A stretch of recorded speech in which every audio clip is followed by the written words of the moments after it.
रुषिया रे श्रमिक अभाव को दृष्टि रखी रुषिया 2025 शेष सुधा भारत 10 लाख श्रमिकों को डाकिबा को योजना करिछि।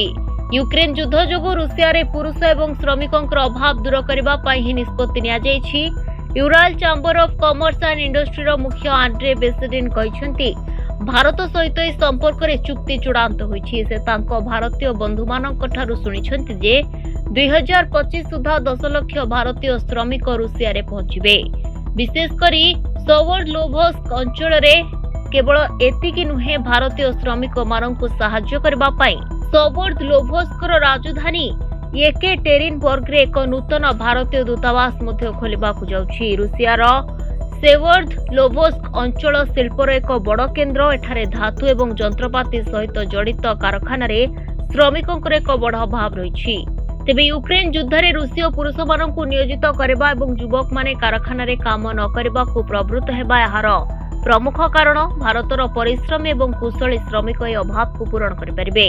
येकाटेरिनबर्ग सहर ट्रांस साइबेरियान रेलपथ माध्यम रे यूरोप एवं एशिया को संजोग करथुबा एक बड़ लॉजिस्टिक हब हेबाकु जाउछि। आ सहित एही सहर आर्किटेक्ट विकास रे मध्य एक बड़ भूमिका ग्रहण करबो। एठारे धातु एवं जंत्रपाति शिल्प रे भारतीय श्रमिक मानकु एक बड़ सुजोग मिलिबो।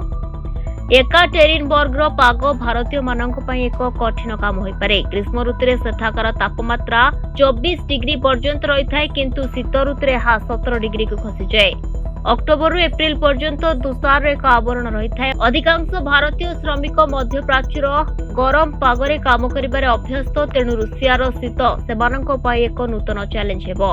या व्यतीत जो माने शुद्ध निरामिषासी सेमानक पई खाद्य व्यवस्था करबा मध्य कष्टकर होई पारे। तथापि रुषिया रे भारतीय एवं अंतर्जातीय ब्रांड रो गरम पोशाक सहज उपलब्ध, जहाँ ठंडारू किछि आश्वस्ति दे पारे।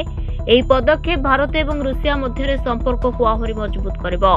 भारत पूर्वरु रुषियार तेल, गैस, औषध एवं आईटी क्षेत्र में निवेश करुछि। भारतीय श्रमिक रूस को स्थानांतर केवल सेठारे श्रमिक अभाव पूर्ण करिबो नाही, बरं भारत मध्य लाभवान हेबो। Bureau report, Dinalipi live.